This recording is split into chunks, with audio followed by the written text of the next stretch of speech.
Hey everybody, welcome to the Stock Car Spectacle. I'm Ian Jortson. I'm Mike Campbell. And I'm Nick Kinzel. And we just got done with championship weekend, boys.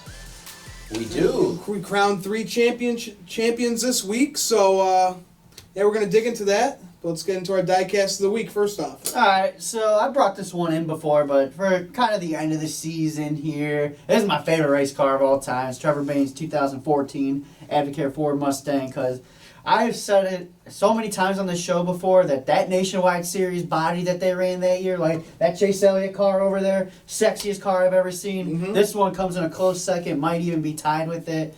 But there's a little bit of stories I have with this car, because this was at Chicagoland 2014 when I really got like the VIP Advocare experience from his pit crew members and everything. Like, got the signed Roush Fenway flag I'll have to bring in sometime. I got to go in his pit box. I got to talk with him for a little bit. So yeah, it was a really cool. And then he finished second in the race. So I just love the race car. I love the scheme of it. I just love that Nationwide body. Don't you have a little sheet metal off that car too? Oh, I do. Yeah, I have like half the car. I have half the car for my 8th grade graduation present. Most kids get money for their 8th grade graduation present. Nick got sheet metal. Yeah. Nick got a whole side off of a freaking race car. It was from his Darlington car. Yeah. And in the 2014 season, you can tell because the whole Advocare quarter panels are with stripes all over. But yeah, that's a cool present. That's the first thing. That's the first bit of sheet metal I ever got from Trevor's. First bit of sheet metal he ever signed for me too. So yeah, overall, this will go down as probably my favorite scheme. Got it for $20 too.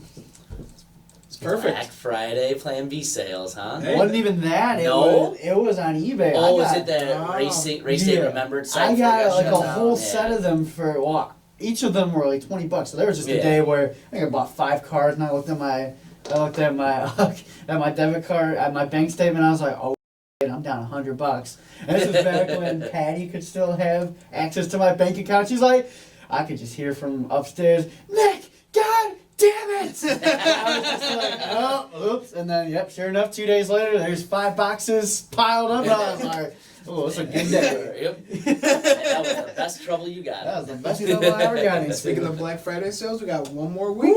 We do. And Nick got some money yesterday. Nick got a lot of money yesterday from the College of DuPage, so I'm ready to go spend it. He's way too excited to give his money to Plan B sales. Yeah. Take my money. So. All right, so what you got, Mike? All right, so with the championship weekend being gone and past now, I started looking through some of my diecast and thinking the only driver I ever really rooted for that actually ended up winning any championships was Jeff Gordon. Right. So I went back into my collection. One of the earlier diecasts I got, mid-90s, Jeff Gordon, original Rainbow Warriors. Who doesn't paint love the scheme. Rainbow Warrior, man? Iconic, man. Right. Iconic. I remember when Zach gave my dad a Rainbow Warrior Jeff Gordon flag for his birthday. Now in my room. That's now in your room. My dad opened it. He was thinking it was going to be like a junior flag or something. He opened it up and he's like, are you fucking kidding me right now?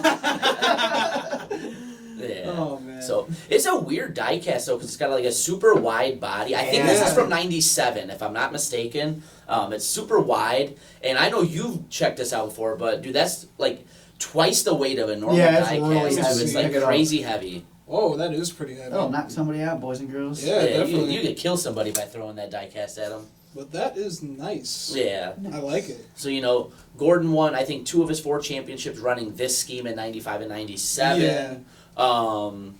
Might even been his 3rd as well, because he didn't go to the Rainbow Warriors till a little later, or the Flames car, I should say, until a little later. Yeah. But yeah, no, like I said, with going through everything, that's the closest thing I had to a championship car out of all my diecast current collection. So, figured to break out the old Rainbow Warriors for the end of the season. Yeah, definitely. Beautiful car, man. How can you not like it? Exactly. Yeah.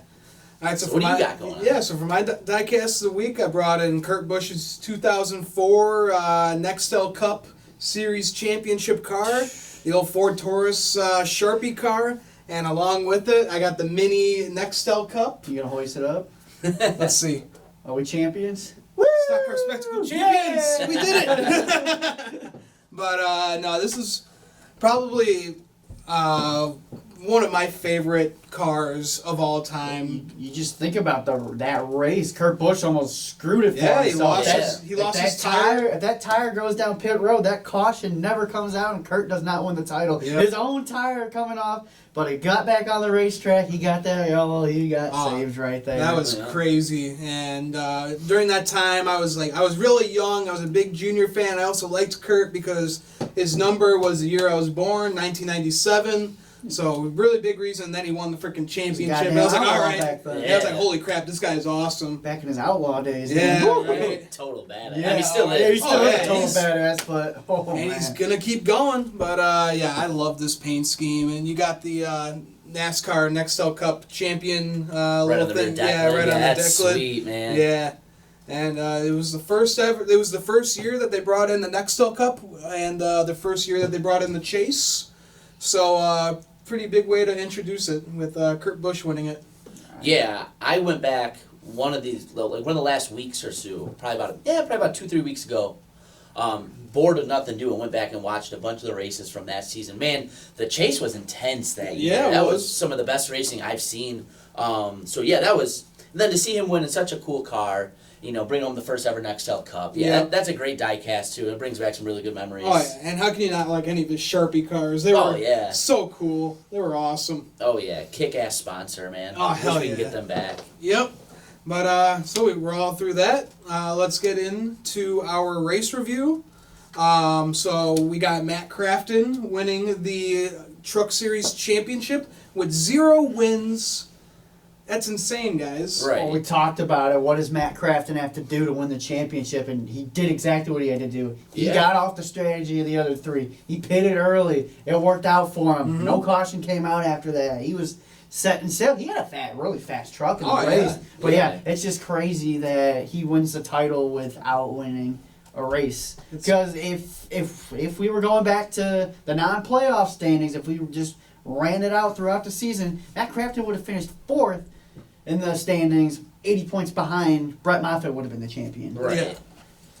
Yeah, that's crazy. Yeah, you just Yeah. got to be consistent. Exactly. That's what we talked about. Crafton had a really consistent year, and he capped it off with his 3rd truck title. So congratulations to him. Exactly. Yeah, first NASCAR Touring Series champion without a win as a champion since I believe Austin Dillon in 2013. Yeah. Xfinity title. And then before that, I think it was like 89 or 90 with Rusty Wallace in the Yeah. Cup Something Series. like that, yeah. But yeah, just like I said, I'm a Matt Crafton guy. I'm pretty loyal to the Thor Sport drivers. Right. I thought it was pretty cool to see him win. Again, I don't know if he was the most deserving out of all the guys there, but you know what? Comes down to one race. Whoever He made it there. Yeah. Everybody has that same equal chance. I was kind of Right. disappointed in Ross Chastain in that Yeah. race. Right. He was really strong to start. He had a really strong truck to start the race, He but just fell off. he just Right. fell off, and then he was just stuck. Yeah. And how weird was it? Yeah, Brett Moffitt was Brett like Moffitt never was- really a factor No. very often in the race. That's what I'm so- saying. Something was goofy about Brett Moffitt this entire playoffs. He won the first 2 races of the playoffs, and then just ever went since, cold. Just Yeah. went really cold at the worst time possible. That's all right. He'll be back in the truck next year going for another title. So. Yep. Yeah, And absolutely. then we got Austin Hill winning the race. Yeah, That's his just- 4th win of the Just season. think about it. If Austin Hill doesn't have a bad ISM raceway, he's in the championship board. He's Yep. your He's champion. your champion. Yeah. Yeah, that was deserved. Austin Hill on these 1.5 miles, it's been crazy. Oh, he's been He killing had it. a rocket ship. Well, let's see. He's won on a super speedway. He's won on a 2-mile track, and he's won on a 1.5-mile track. So he's pretty much getting it done anywhere besides road course, which he only won Road course and short tracks, yeah. once a Yeah. year. Yeah, so But- he's putting together a pretty solid resume. Yeah. It's Yeah, just like- I'd say so. I don't know what Hattori Racing is doing, but their 1.5-mile package is insane because Austin Hill he had a rocket. There was no Yeah. way anybody was touching I mean, him. look at Brett Moffitt last year with Yeah. the Tour. Yeah. He just checked out. He was Mhm. gone. We've seen this at Las Vegas out of this kid. You've seen it here at Homestead. Yep. I think he can be a real title favorite going into next season. I think so. No doubt too. about it. No Based doubt off about of this it. Yeah. momentum. And he's with them next Right. year, so they're just going to keep getting better and Because better. I have my doubts on Austin Hill stepping into this truck. Yeah, he got that win at Daytona, but only 7 trucks finished at Daytona. So I was just kind of like, and he Right. kind of just fell off a little bit. But as soon as he started winning again, oh my God! I was When he like, won wow. at Michigan, that's when he came alive. I was just like, wow, this kid, he can do something. He's not making a toy racing look bad for putting him in the seat. So I expect them to be heavy title contenders, to title favorites for next season. Yeah, you just start projecting out to next year. You start to think about guys that may be moving on or moving up. Austin Hill's got to be one of the first guys that comes to mind as he will be a championship contender. Yeah. No doubt about it in my mind, too. Like I said, really excited to see how some of the silly season stuff plays out. The Truck Series is borderline impossible to try to call any of this stuff. Oh, yeah. But, yeah. I mean, who would have thought Matt Crafton was going to win the championship? I mean, Right. absolutely nuts. Yeah. I don't even think he thought he was going to win the championship. No. But you know what? I thought overall pretty entertaining race, all things considered. Yeah. Like Nick, you alluded to as well. Had a bunch of different strategies going on with the championship floor, and we got to see what worked and what That's didn't. what won him the title right there. Exactly. But that kind of sums up his whole season too. He just did everything just a little bit different than the other championship four contenders. Yep. A lot of those guys, like we've talked about already, with their wins. And here's a guy, no wins on the season, played it smart all year, didn't put himself in too many bad situations, hoisting a championship. It's just crazy to think that we all wrote, before this race, we wrote a 2-time Truck Series champion as the underdog of this championship. Yeah. Yeah. And this is why he's now a 3-time champion, is because of strategies and bold decisions like that. Congratulations to Crafton and all of them. They're gonna start. I think he's gonna get some wins next year. I think so. This is just he's just gonna be getting better and better now. You know what? Besides obviously winning the championship is huge, but if you look at the season as a whole, I thought Thorsport was pretty down a lot during the year. Johnny Sauter had an off year. Ben Rhodes was poised to make the playoffs, then kind of fell apart right before and around Chicagoland and never really covered from that. Crafton with no wins, but still able to point his way. The engine issues that they had all season. And Grant he was regular on season and champion, off, and then falls off the face of the earth in the playoffs. But you know what, though? This is a strong race team. From what I've kind of heard, it sounds like all four may be back next year. I wouldn't. Yeah, So- I mean, it's a great driver lineup, so you might as well keep it. Yeah, I expect to see them right back in the mix again next year. Yeah. And that would, just a great way to send off the trucks, I think. Oh yeah, without a doubt. All right, so let's transition to the Xfinity Series. One of the best races I've ever seen. Absolutely insane. We got Tyler Reddick going on to win the race and going on to win his second championship in a row with a different team. All I gotta say is that everybody has got to be grateful that Homestead is not going to be the championship track next year, because Tyler Reddick at Homestead, he's just unreal. He just gets up and rips that eye line, no mistakes at all night long. But who did have the mistake was Christopher Bell. Oh, yeah. Bell missed pit road. For those of you who didn't see it, missed pit road with about, what was that, 20 to go? Yeah, right for lunchtime. Last stop of the race, he missed. I don't think he missed pit road. It was like a miscommunication. It's like he heard the signal word to go to pit road, and then a spotter came over the radio and said, no, not this time. And he was more or less kind of like, that lost crap. him a bunch of spots. It got him, when it shuffled back out, it got him the lead, but Tyler Reddick just closed right there, and Christopher Bell finished like 20 seconds behind. Man, and that's where that time was, right there. Yeah. I'm not saying Christopher Bell would have won the race, because I do think Tyler Reddick was the class of the field, although we had some ridiculous race lead changing back and forth, especially within the championship drivers all day. But you know what? You have to stop and think, without that mistake, do we have a different outcome? I don't know if we do. I still think Tyler Reddick wins, but I think it's much closer. Yeah, I still think Tyler Reddick and Cole Custer, it would have been between those two. I think Bell didn't have the best car. He didn't look racy at all. He didn't look like Christopher Bell. No, not at This all. is just not a good racetrack for him. No, I mean, look at really him last year, too. He didn't perform at all. It's not a good racetrack for him, so... Yeah, he didn't win the title. I was kind of disappointed in that, because he's the best driver by far all season, but... Man, Tyler Reddick and Cole Custer put on one hell of a battle there. Cole Custer kind of got up in the wall there at the end to really solidify it. But there is no way anybody's getting around Tyler Reddick when he's on the No. So, congratulations to him. Back-to-back championships. So he definitely deserves this it. kid's a real deal. Yeah, this one validates last year's, because last year's was one of those where he won it, and he just kind of crept his way in from every round. And you never really thought he was for real until he got it done. But it just shows how great of a driver he is. And I think listened to some audio, and his wife was like, "Remember last year when everybody said you didn't deserve this?" And she was like, "How does it feel now?" Yeah. And I was like, "Oh, it feels great." Yeah. Like, yeah. And they're a little baby Bo. Little Yeah. baby Bo. Yep. But yeah, this kid's a real deal. I really do think he's going to be the future of RCR racing. Oh, yeah. Not anybody named Dylan, but the Dylans are always going to be there because of Pop Pop. But I really think Tyler Reddick's going to get He's it done. going to save gonna- that company. I'm not saying he's going to win any races next year, but I think he's got strong runs for top 10s next year. Yeah, he'll have every opportunity, I think. And one of the things that's really exciting, like we talked about last show, this is going to be your Rookie of the Year battle next year. Oh my God, it's gonna be this nuts. is incredible. Yeah. It's going to probably be the best Rookie of the Year battle that we've seen in a And they're long all time. three of them Right. are going to be in some solid cars. I mean, Tyler Reddick in the 8. Christopher Bell in the 95. Christopher Bell in the 95's Custer had good 41. runs. Yeah. The 95 car has been really good this year. The 41 car, they can all. It's going to be a tight battle. Oh my God. I think all three of these guys can contend for top 15s and top 10s as well. They're just going to. Yeah. They're going to see each other a lot on the racetrack. Yeah, Exactly. I think so. This isn't going to be like years past where your Rookie of the Year battles are going on for the early 20s positions Right. and Right. things No, like this that. is going to be like Yeah. for. The back end of the playoffs, even. Yeah, exactly. All right, and then let's transition to the Cup Series. We got Kyle Busch going on to win his second championship. He won the race and he won the championship. This is another one of those where I was just kind of like, oh, okay, he won the championship, because really the car who should have won the championship was Martin Truex Jr. Right. Pit crew, you can't have that. No. I mean, you just can't have mistakes, and that was a mistake that I don't think I've ever heard of before. Yeah, putting That's the just right, yeah. putting the right side tires on the left side, and then the left side's on the right So side. yeah, like- they put the like- right front on where the left front should be, and the left front where the right front should be. Like, honestly, Yeah.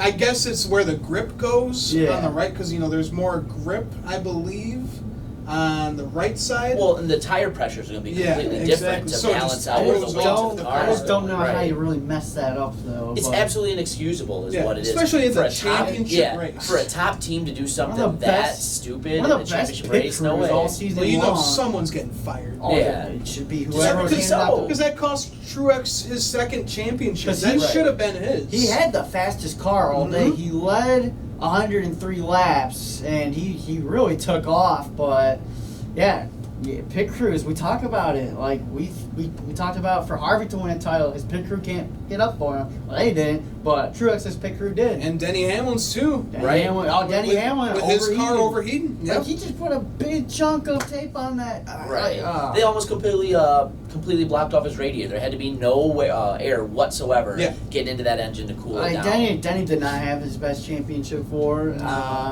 He was there early and then really just fell. He was like stuck in like seventh all day. And Just then, how much more devastation can this guy feel going to a championship? hey, at least he didn't start overheating as the leader. I think Right. that That would would've- have hurt a little bit Yeah. more. Right. But damn, man, this guy's gonna go down like Mark Martin, the best driver to never win a championship. I could see it. Yeah, it's possible. Mhm. And that's why I think, too, it magnifies a mistake of the pit crew on the 19 team. Because you know what? Martin Truex has turned into one of the more dominant drivers in NASCAR the last couple of years. Yeah. And he is at one of the best teams now in Joe Gibbs. But you never take a championship run for granted because you don't know if you can or will ever be back there. Right. He wouldn't be the first driver we've seen, have a couple of years where he's dominant and then just kind of fade away. So to come in, basically have the championship in the bag and lose it that way has got to hurt seven- something wicked. 7 for him. wins on the year for Truex. I Right. mean, He dominated this year, Yeah. man. because he started off slow in that 19 car. Once Mhm. he found victory lane once, oh, here comes the 19. Yeah. Right. Oh boy, you can never count him out. That just sucks. His pit crew kind of screwed it up for him. But hey, we talked about it again. What does Kyle Busch have to do to win this championship? Become Kyle Busch again? He became Kyle Yeah, Busch he again. did. He led 120 laps in this race.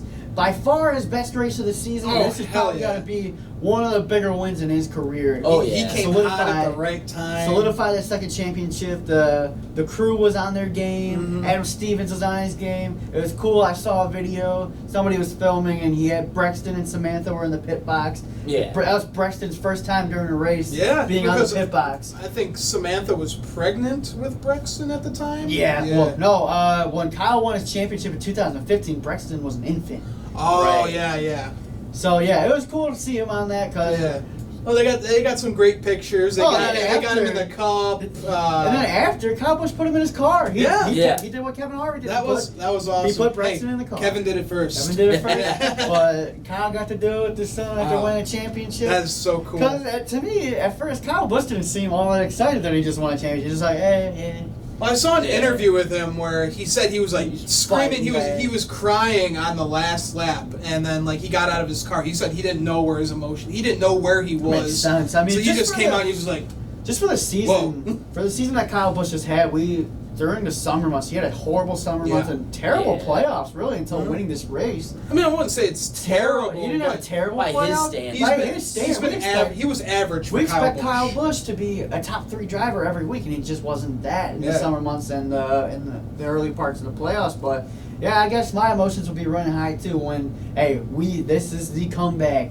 We did it. We're champs again. And hey, look at 2015 with Kyle Busch. He breaks his leg and his foot at Daytona, misses 11 races, and then he comes back. He wins 4. He almost won 4 races in a row. Yeah, he almost won 4 races in a row, and then he goes on to win a championship. He missed like a quarter of the season. Absolutely insane. So it wouldn't be like Kyle Busch winning a championship without a little bit of a Cinderella story. A little bit of controversy in there too. Yeah. So you know what though? I will say, we've knocked him, we've talked about him on the past in some pretty negative light, but good for Kyle Busch. Kyle Busch is a driver that deserves multiple championships. Yeah, if he goes out his career, if he didn't win this and he only just won 1 championship in his career, I'd be like, what the hell? He deserves to be like a 5-time champion. I think he can win 5 times. Yeah. Right. I think it's a little too far to say 7 because he's just, he's halfway through his career by now. He's 34, but who the hell knows? Cup drivers are in their prime. Dale Jr. interviewed him. They said Cup drivers are really in their prime in their late 30s, and Kyle Busch is in his early 30s right now. So who knows? We all know how talented Kyle Busch is. So 5 championships is not out of the picture. And 100 wins, I don't think is even out of the picture. No, he could definitely get that. I think he's going to get 100 Cup wins. Yeah. I think so too. Yeah, barring something we're not seeing, he's the most talented driver in NASCAR right now, and I don't think that's going to change anytime soon. No. You've got some young bucks like Christopher Bell and some of those that may be able to challenge for that title in the future, but that ain't going to happen the next 2, 3, 4 years here. This is Kyle Busch's playground. He does have a lot of competition because you got, like we've talked about before, if he's 1, Harvick is 1A. Yep. Martin Truex is right there as well. Denny Hamlin has shown he can be the guy. Joey Logano. Yeah. You've got a lot of good talent here. But at the same time, he's going to be in that mix year in and year out. So there's no reason Kyle Busch doesn't win 3, 4, 5 championships and really solidify himself and have an actual real argument for being on that Mount Rushmore in NASCAR. Yeah, exactly. So, I thought it was great to see him win. Again, like I said, he deserves not a big fan of the guy. I don't really enjoy his personality, but he is a great ambassador for the sport. Yeah. Great champion. And it's always good to, like we've talked about too, you don't want to look back on this guy's legacy 10 years after he retires and think, man, you only had 1? Yeah. No, this guy, he deserves to be a multi-time champion. Absolutely. I mean, even if we didn't have this playoff standing, he'd still be the champion. Right. So. Yeah. Which is really satisfying in a lot of ways. It's really nice up a lot of people. Yeah. So, it's really nice to see as well. So Kyle Busch is gonna go down as one of the greatest to ever do it, to ever drive a stock car. So good for him. And it was a solid way to end the season, I'd say. Yeah. Congrats to the Candyman. And I just want to give out one thing before we end the show. David Reagan, Paul Menard, they drove their final races as full-time Cup Series drivers. I just want to hear your thoughts on that, guys. Sad to see him go.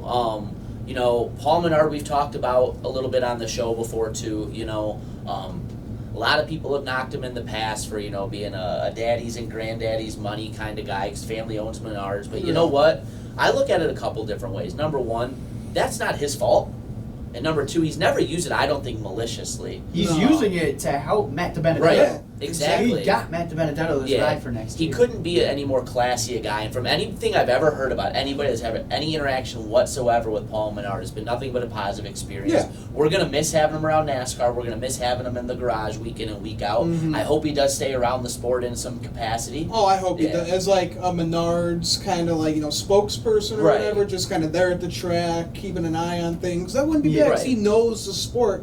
Might as well represent the brand that's with your family and help the team that's representing you. I think he'd be a perfect fit to head any of the Menards racing avenues. Oh, yeah. I think he's the perfect guy for that. And David Reagan's the same way. David Reagan, absolutely first class person from everything I've ever heard. Like I said, I think one of the best restrictor plate racers out there. Yeah. So to see him step away, that kind of hurts too. He hasn't always had great equipment in his career. Yeah. But he's always been a driver who's been a lot of fun to watch. Always been a great ambassador for the sport. Another guy we're gonna miss. Yeah, exactly. I'm gonna miss. Remember watching him win a Daytona? What was that with the UPS car, the number 6? And then Talladega, that was big for him. So yeah, definitely a big restrictor plate driver. Yeah, absolutely. Yeah, Nick, any thoughts?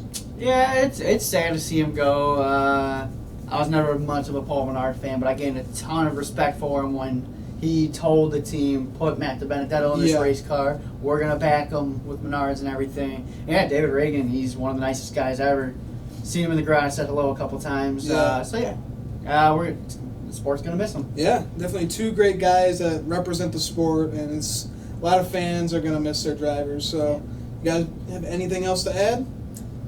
No? Only sad to see that this is our last race review of the season. Yeah, it was a great season, guys. Probably one of the best seasons that we've seen in past few years. Yeah, good season of racing. Absolutely. Yeah, no, on a personal note, I just want to thank you guys for adding me to the show, about halfway through. It was a great addition. Thank Ian for putting this whole thing together. Absolutely. I don't think have we ever told the story about how this all came out to be. All right, so do you want to tell it? All right, so me and Ian had a class at COD back in January. It was a journalism class. Yeah, something like that. And I saw him on the first day of class wearing it was either a Dale Senior or Kevin Arbor jacket. I was like, oh, that's pretty cool. There's an NASCAR fan in here. Never really talked. And then 2-3 weeks into it, I'm wearing a Bass Pro Shops Daniel Hemrick hat. Worn it on the show before. I'm just sitting down at my table, and he's just like, is that a Daniel Hemrick hat? And I was like, somebody else knows who Daniel Hemrick is? Well, it's because I saw him wearing the Daniel Hemrick hat, and I was like, okay, that's a pretty obscure driver. Right? It's not just some random guy coming in wearing a Jeff Gordon hat or a Dale Jr. hat. He just picked it up because they're popular. Daniel Hemrick, you got to know the guy to be wearing his stuff. It's okay, this guy knows his stuff. He's in a journalism class for me. I wanted to start a podcast for years. And there we go. Seems like the perfect guy. We met, became good buddies, got to be really good, with your family, got to know this guy, got him on the show. Yep. And just beautiful from there, guys. Yeah. It's such a great pairing. I'm glad I got all you guys on the show because this is what I've always wanted to do. So absolutely. I thank you guys for coming out here. Thank you for having us. I'm excited for the future. Yeah, me too. I think next year we're just going to get bigger and better. Going to be a lot of fun to see where the stock car spectacle looks like at the end of the 2020 season versus the end of the 2019 season. I think we're going to be pleasantly surprised. Oh yeah, I can't wait. And only other one little note I do want to add, guys, who won the bracket challenge? God damn it! Okay. All right. So we had the Gamble Man over here winning the bracket challenge. So he gets to pick a piece of NASCAR merch of his choice. Me and Nick are going to go 50-50 on it, and this boy will own it. And then I will be the proud owner of a Natalie Decker shirt because I lost. And I'm an idiot because I raised the wages and said, oh, let's wear it on the truck day at Chicagoland. So, God damn it. So, congratulations. You played yourself. Yeah. Hey, Natalie's going to be really happy to see you. Hey, who knows? Maybe I'll get a hot pass. Who knows? You're going to hot passes either way. Yeah, just don't get your hat thrown on the ground, huh? Throw her hat on the ground. Yeah, she likes it. Yeah. Derek Lemke will beat your ass probably. Oh, yeah. I'll just call her Wrecker like you did. That was funny. But man, boys, it's been a great year covering NASCAR with you guys, and I'm excited for the future. Yeah, and guys, just because this is the last race review of the season, don't think we're done with videos. We still have Kinsel's Classroom that's going to come out. We're going to do a gossip corner to kind of go over all the silly season rumors that have gone on the last couple weeks and the last couple days. That's why we waited so long to do this video this week. And we will update you guys a couple times during the off season, just with what we're doing, what might have happened in NASCAR, and as we start gearing up for the Daytona 500. The countdown is on. Yep. We'll see you guys then. Yeah, exactly. And then one thing I just wanted to add, we're going to be doing an award show next week too. We're going to be, listing like for example, best burnout, best celebration, best post-race moment. So be ready to get ready for that. We also want to include us playing NASCAR Heat 4 on there to put on the channel so you guys can enjoy that. And then we'll be coming in and out. We'll be making more videos throughout the off season to kind of update things, more news that comes out. And we'll try to get that to you guys as soon as possible. We just thank you all for watching our show this year. So for one last time for the race review, I'm Ian Jortson. I'm Mike Gamble. And I'm Nick Kinsel. Thanks for watching, guys.